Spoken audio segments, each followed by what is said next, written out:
La imagen de Japón siempre ha estado ligada a la de los samuráis, esos guerreros ataviados con sus extraordinarias armaduras. Pero ¿qué se esconde detrás de sus máscaras y sus prácticas guerreras? ¿Obedecen a unos códigos? ¿Son parecidos o distintos a nuestros caballeros occidentales? En el viaje de hoy exploraremos el mundo ancestral de los samuráis. El siglo XII marcó el principio de la Edad Media en Japón. El archipiélago, que contaba con 6 millones de habitantes, estaba gobernado por un emperador instalado en Kioto junto a su corte. Pero su poder era limitado, ya que el país atravesaba un periodo de desorden y guerras que enfrentaban a las familias y sus clanes. Poco a poco la autoridad del poder central comienza a desgastarse. Para imponer el orden, el emperador cuenta con el apoyo de unos señores locales que disponen de sus propias milicias, formadas por hombres ligados a su señor a través de un sistema feudal basado en la lealtad. Estas milicias son las que darán nacimiento a una casta de guerreros, los samuráis. Los samuráis son unos guerreros temibles que han forjado su leyenda gracias a su arte del combate, basado en las artes marciales y el manejo de la katana, un sable curvo afilado como una navaja de barbero. Masashi Yokoyama enseña el Mondo Ryu, el arte marcial de los samuráis. Maestro, ¿este entrenamiento es el que ya practicaban los samuráis en la Edad Media? Sí, hemos retomado las técnicas de la época de los guerreros del siglo XVI. Es lo que se conoce como kumiuchi. Tenemos que estar preparados psicológicamente, habituados a manejar un arma muy cortante y no tenerle miedo. Antes de nada hay que entrenarse mentalmente, ya que cuando luchamos en serio y el adversario nos ataca con un arma de verdad, tenemos que habernos entrenado también con un arma de verdad para estar bien preparados. ¿Cómo se fabrica esta arma de guerra? Es un arma que se utiliza desde el periodo Kamakura y que tiene un aspecto único, ya que solo existe en Japón. Pesa entre 1 kilo y 1,5 kilos. Y cuando la desenvainas, puedes darte cuenta de que el filo es curvo. Y como es muy ligera, es indispensable entrenarse para saber manejarla y así poder matar a nuestro adversario.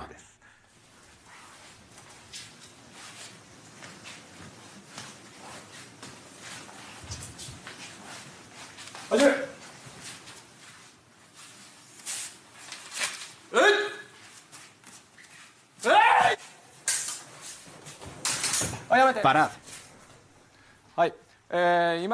El kumiuchi se utiliza partiendo de esta posición, ya que en el siglo XVI los guerreros llevaban a la batalla unas armaduras que los cubrían por completo, y como eran de hierro, el sable no podía atravesarlas.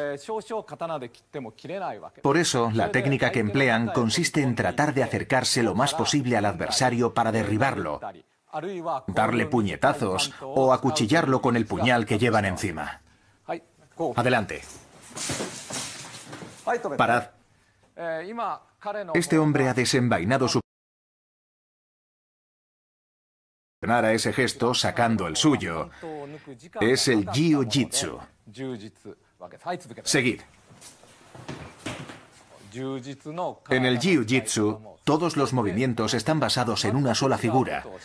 En realidad, siempre son los mismos gestos.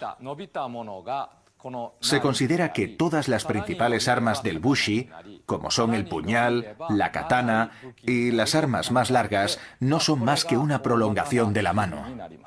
¿Y los samuráis tienen su propio arte de la guerra o simplemente se han inspirado en otras artes marciales? La era de los samuráis comienza en el siglo XI, y es durante ese periodo cuando se elaboran en Japón diferentes técnicas de combate. Cada clan desarrolla su estilo propio, y esos estilos son los que darán nacimiento a las artes marciales tal y como las conocemos hoy.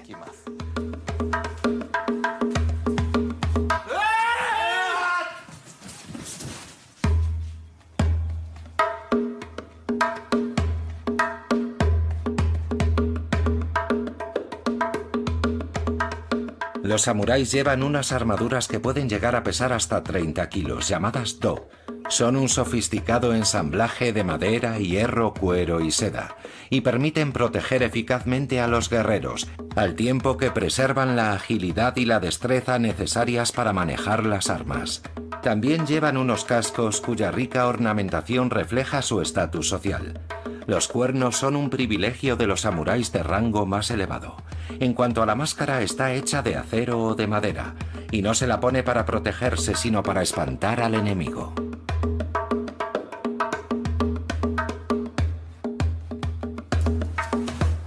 El sable, la armadura, la máscara, he aquí la imagen del samurái en el campo de batalla. Pero, ¿quién se esconde debajo de estas corazas? Para responder a esta pregunta me reúno con el profesor Takahashi Kazuki, un historiador especializado en la Edad Media.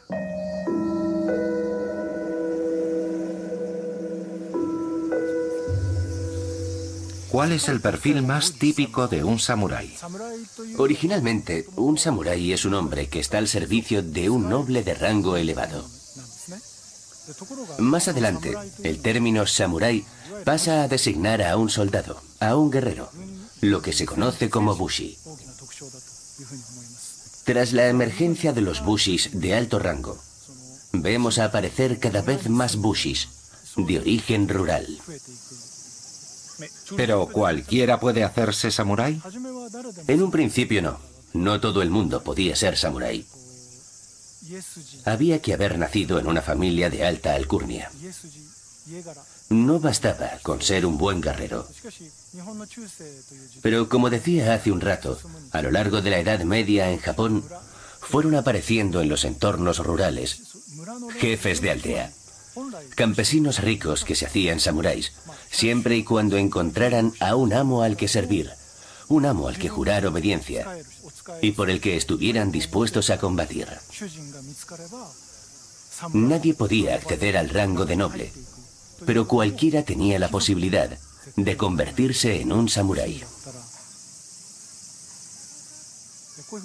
Cuanto más avanzamos en la historia de Japón, mayor es el número de samuráis. Es una clase que poco a poco se va desarrollando.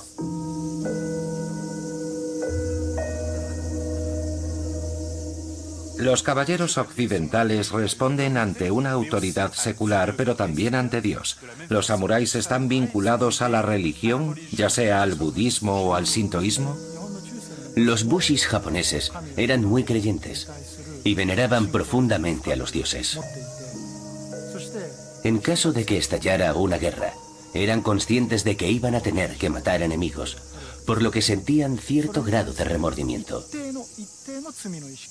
Después de los combates, rezaban para que las almas de sus enemigos dieran con el camino del paraíso, del mismo modo que rezaban por las almas de sus compañeros muertos.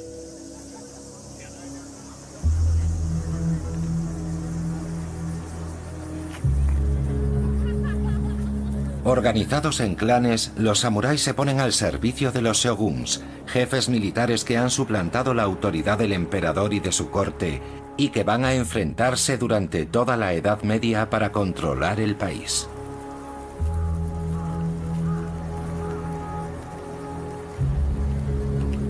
Una de las batallas más famosas es la que se libra en 1614 en el castillo de Osaka, a 500 kilómetros al sur de Tokio.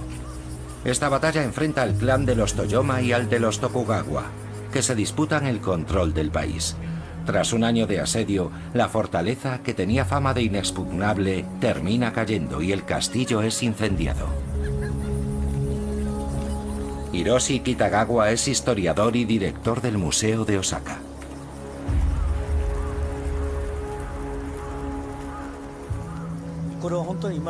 Estamos al pie del castillo, en el centro de la zona fortificada. Hay que imaginarse que en tiempos de Hideyoshi, la fortaleza era 7 veces más grande que hoy. Contaba con varias hileras de murallas, separadas por unos fosos muy grandes.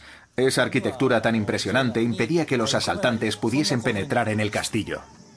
Entonces el samurái, con su arte de la guerra, influye directamente en la arquitectura militar. A finales del siglo XV, Japón empieza a importar armas de fuego a Europa. Los fusiles y los cañones tenían una potencia incomparable, así que, para defenderse, los señores feudales empezaron a construir castillos cada vez más grandes. El castillo de Osaka es uno de los ejemplos más impresionantes de esa arquitectura militar. En el año 1614 fue atacado por un ejército de 200.000 hombres, equipados con cañones. Pese a su artillería y a su superioridad numérica, el ejército enemigo nunca logró destruir las murallas y penetrar en la fortaleza. Entonces los samuráis dejaron de empuñar sus sables y se pasaron a las armas de fuego, por ejemplo los arcabuces. Cuando pensamos en un samurái, nos viene a la cabeza la imagen de un guerrero que combate con un sable. Pero en el campo de batalla, los samuráis también usaban armas de fuego. Sin embargo, consideraban que las armas que mataban a distancia eran propias de los cobardes. Por lo tanto, solo las usaban los samuráis de rango inferior, los llamados ashigaru. Para preservar su honor, los señores no usaban más que su katana y su lanza.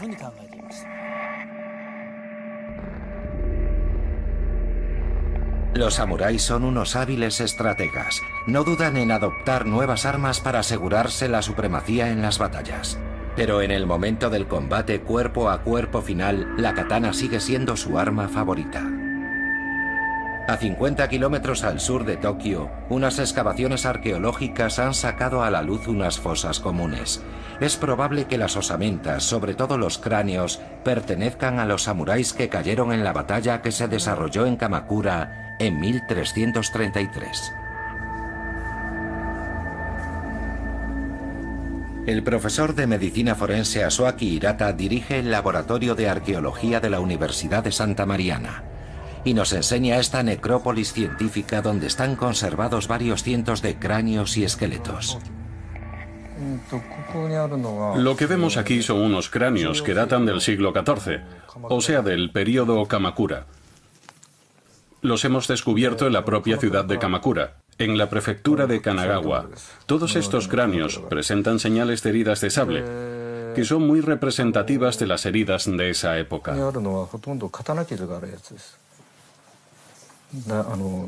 Este proviene de las excavaciones de Seiyokan y Seki. Los cráneos han sido transportados desde el campo de batalla hasta este lugar para poder ser enterrados con las correspondientes ceremonias religiosas.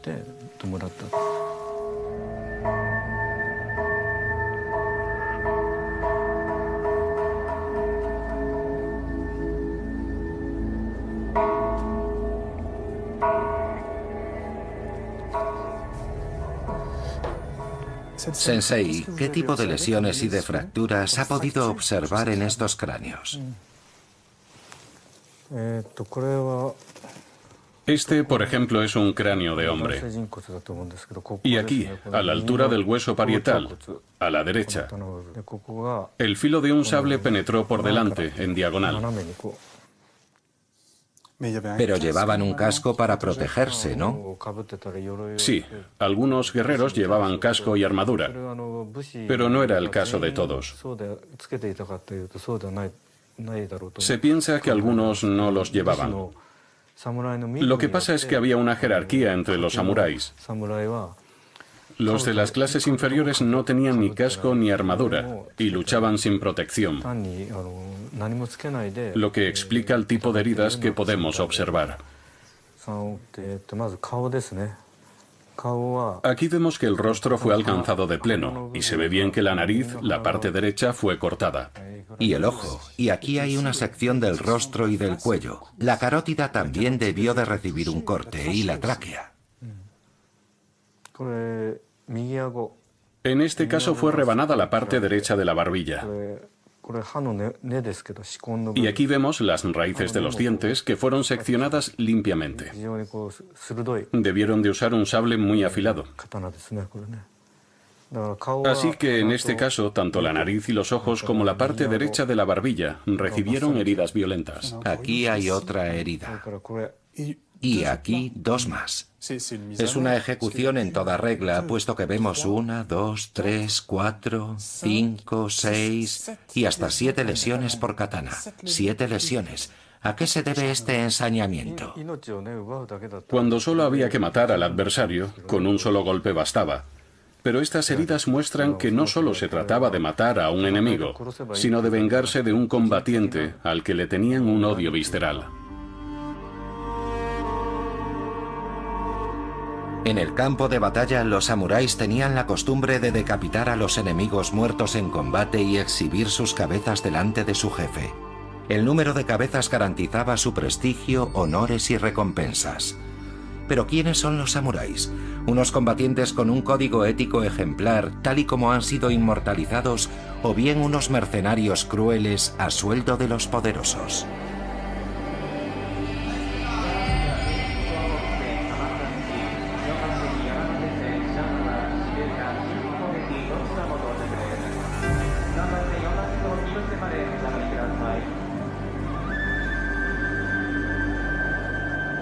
Para aclarar esta cuestión acudo a la Universidad de Tokio, donde enseña el profesor Hirofumi Yamamoto. Ha dedicado su vida a estudiar los hábitos y las costumbres de los samuráis.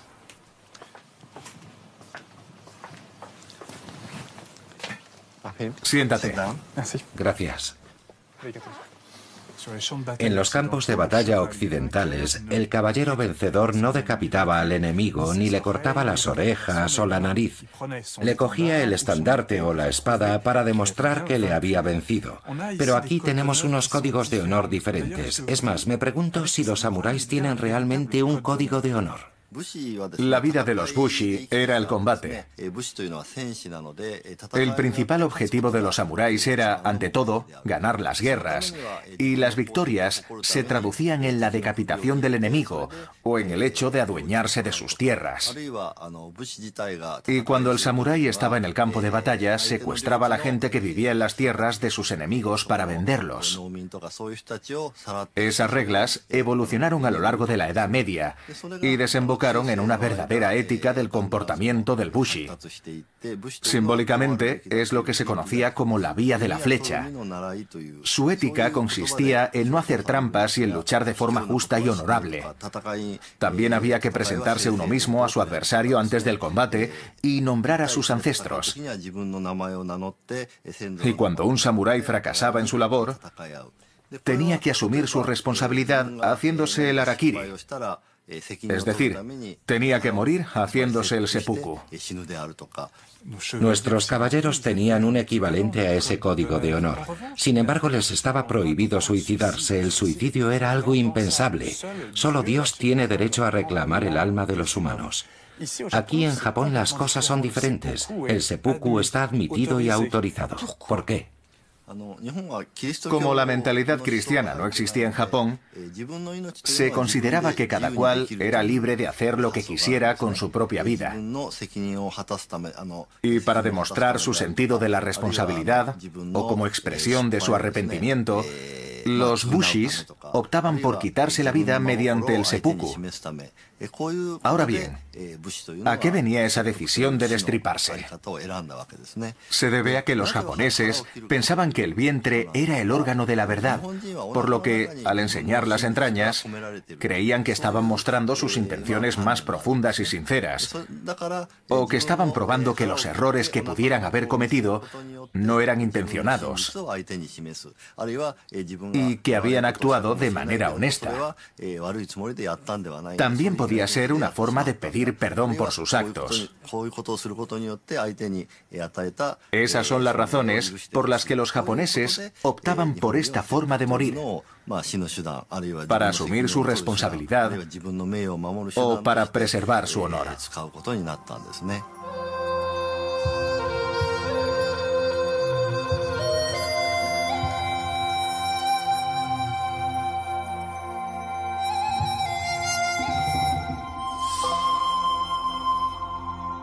En el siglo XVII, el final de las guerras civiles inaugura una era de paz que durará unos 250 años y que entrañará cambios profundos.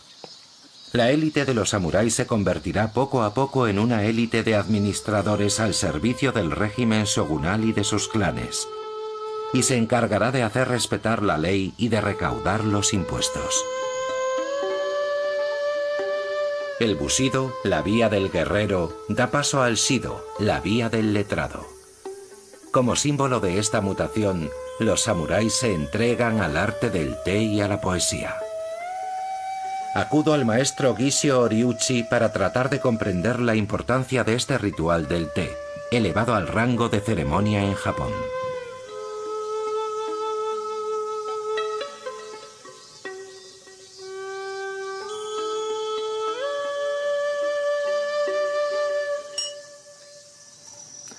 Dígame, Sensei, ¿desde cuándo se practica este arte del té en Japón?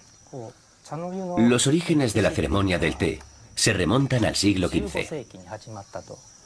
En aquella época existía un juego llamado Renga, donde se practicaba la poesía y el arte del té. Durante esas reuniones, los participantes recitaban poemas que habían escrito ellos mismos. Todo obedecía a unas reglas muy precisas. Los participantes procedían de la nobleza y de todas las clases sociales. Era un contexto que favorecía la mezcla social.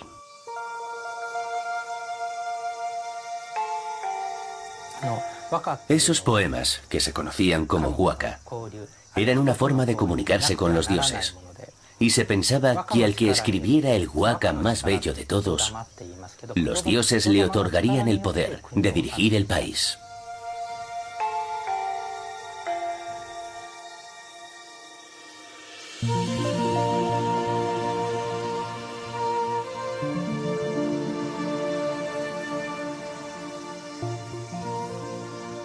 Cuando los samuráis se hicieron con el poder, también quisieron practicar el renga, como los nobles.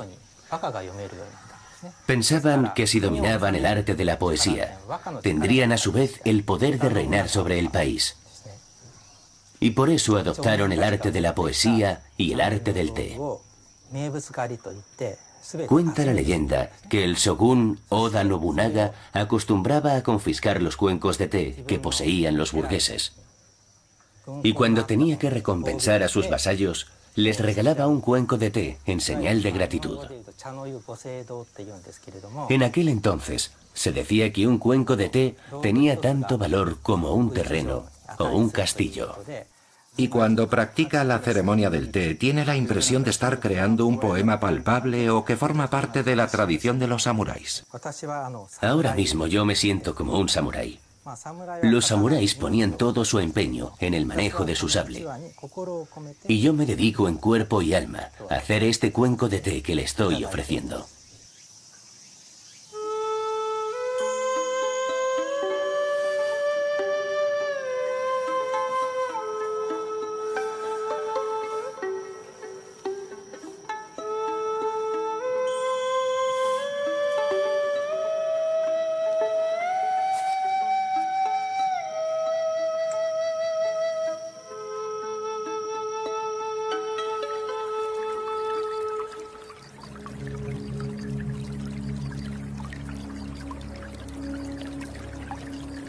Los samuráis han forjado la historia de este archipiélago durante cerca de 700 años, pero la paz y la edificación de Japón como nación han supuesto el canto del cisne de esta casta de guerreros. Son el símbolo de un sistema feudal desigual y violento, y poco a poco se han convertido, dentro de una sociedad moderna y pacífica, en la encarnación de la valentía y la lealtad. Para los japoneses, los samuráis forman parte de su mitología, y a nosotros nos ayudan a entender el origen y los cimientos de su cultura. Pero al igual que todos los mitos, también tienen su lado oscuro.